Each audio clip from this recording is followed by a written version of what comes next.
परमा एकादशी व्रत कथा। परमा एकादशी एक ऐसा व्रत जो 3 साल में केवल एक बार आता है। कहा जाता है कि जिसने भी इस व्रत को सच्चे मन से किया उसकी किस्मत बदल गई। आज मैं आपको सुनाने जा रहा हूं एक ऐसे गरीब ब्राह्मण की कथा जिसके घर में खाने के लिए अन्न का एक दाना तक नहीं था, लेकिन उसकी भक्ति इतनी सच्ची थी कि स्वयं भगवान विष्णु को प्रकट होना पड़ा। यह है परमा एकादशी की पौराणिक कथा। अगर आप पहली बार हमारे चैनल पर आए हैं तो अभी चैनल को सब्सक्राइब करें और बेल आइकन दबाएं ताकि ऐसी दिव्य और पौराणिक कथाएं आप तक सबसे पहले पहुंचती रहें। कथा प्रारंभ। प्राचीन समय की बात है। एक छोटे से गांव में सुमेधा नाम का एक ब्राह्मण रहता था। सुमेधा बहुत ही धर्मात्मा, शांत और भगवान विष्णु का परम भक्त था। वह हमेशा सत्य के मार्ग पर चलता, कभी किसी का बुरा नहीं सोचता और हर परिस्थिति में भगवान का नाम जपता रहता। लेकिन उसका जीवन अत्यंत दुखों से भरा हुआ था। उसके घर में इतनी गरीबी थी कि कई कई दिनों तक चूल्हा नहीं जलता था। फटे हुए कपड़े, टूटी हुई झोपड़ी और खाली बर्तन, यही उसकी दुनिया थी। उसकी पत्नी भी बहुत पतिव्रता और धर्मपरायण थी। वह हर दुख में अपने पति का साथ देती थी। लेकिन धीरे धीरे गरीबी इतनी बढ़ गई कि एक दिन उनके घर में खाने के लिए अन्न का एक दाना भी नहीं बचा। उस रात दोनों भूखे ही सो गए। सुबह जब सुमेधा उठा तो उसकी आंखों में आंसू थे। उसने आकाश की ओर देखकर कहा, हे प्रभु, मैंने जीवन भर धर्म का पालन किया, कभी अधर्म नहीं किया, फिर भी मेरे जीवन में इतना दुख क्यों है? उसकी पत्नी ने धीरे से कहा, स्वामी, शायद भगवान हमारी परीक्षा ले रहे हैं। हमें विश्वास नहीं खोना चाहिए। लेकिन अब सुमेधा टूट चुका था। उसने भारी मन से कहा, मैं दूसरे नगर चला जाता हूं, शायद कहीं काम मिल जाए, शायद हमारी गरीबी दूर हो जाए। यह सुनते ही उसकी पत्नी घबरा गई। उसकी आंखों से आंसू बहने लगे। वह बोली, नहीं स्वामी, गरीबी सह लूंगी, भूख सह लूंगी, लेकिन आपका वियोग नहीं सह पाऊंगी। धन से बड़ा पति पत्नी का साथ होता है। पत्नी की बातें सुनकर सुमेधा का हृदय पिघल गया। उसने नगर जाने का विचार त्याग दिया। लेकिन उसे नहीं पता था कि बहुत जल्द उसकी किस्मत बदलने वाली है। कुछ दिनों बाद उनके गांव में एक महान तपस्वी ऋषि आए। उनका तेज इतना दिव्य था कि लोग दूर दूर से उनके दर्शन करने आने लगे। सुमेधा और उसकी पत्नी ने भी श्रद्धा से उनका स्वागत किया। हालांकि उनके घर में भोजन नहीं था, फिर भी उन्होंने पूरी श्रद्धा से ऋषि की सेवा की। उनकी भक्ति और विनम्रता देखकर ऋषि अत्यंत प्रसन्न हुए। उन्होंने पूछा, वत्स, तुम इतने दुखी क्यों दिखाई देते हो? तब सुमेधा ने अपनी सारी पीड़ा उन्हें बता दी।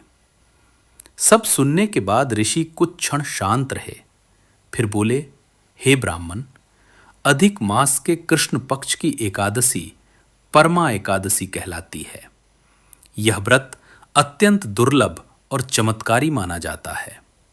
जो व्यक्ति श्रद्धा और भक्ति से यह व्रत करता है, उसके पाप नष्ट हो जाते हैं और जीवन के बड़े से बड़े कष्ट दूर होने लगते हैं।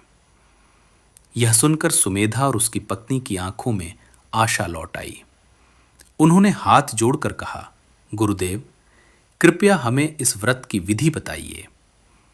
ऋषि बोले, एकादशी के दिन प्रातः स्नान करके भगवान विष्णु का पूजन करना, पूरे दिन उपवास रखना, रात भर भगवान का स्मरण और भजन करना और द्वादशी के दिन दान देकर व्रत पूर्ण करना। दोनों ने उसी क्षण संकल्प लिया कि वे पूरी श्रद्धा से परमा एकादशी का व्रत करेंगे। समय बीता और अधिक मास की परमा एकादशी आ गई। सुबह दोनों ने नदी में स्नान किया, स्वच्छ वस्त्र धारण किए और भगवान विष्णु की पूजा आरंभ की।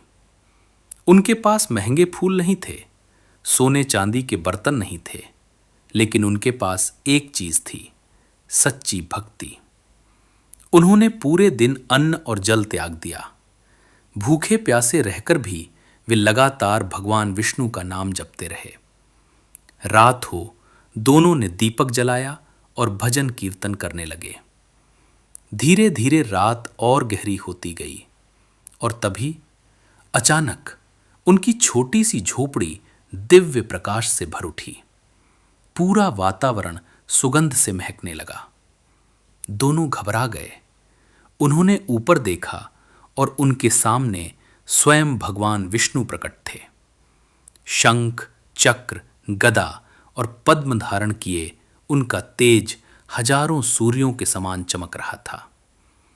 सुमेधा और उसकी पत्नी तुरंत उनके चरणों में गिर पड़े। भगवान विष्णु मुस्कुराकर बोले, हे भक्तों, तुम्हारी श्रद्धा, धैर्य और भक्ति से मैं अत्यंत प्रसन्न हूं। तुमने गरीबी में भी धर्म नहीं छोड़ा, कष्टों में भी विश्वास नहीं छोड़ा, इसलिए आज मैं तुम्हें आशीर्वाद। तुमने गरीबी में भी धर्म नहीं छोड़ा, कष्टों में भी विश्वास नहीं छोड़ा, इसलिए आज मैं तुम्हें आशीर्वाद देता हूं। भगवान ने उन्हें सुख, समृद्धि और सम्मान का वरदान दिया। कुछ ही समय में उनका जीवन पूरी तरह बदल गया। उनकी गरीबी दूर हो गई, घर धन धान्य से भर गया और पूरा गांव उनका सम्मान करने लगा।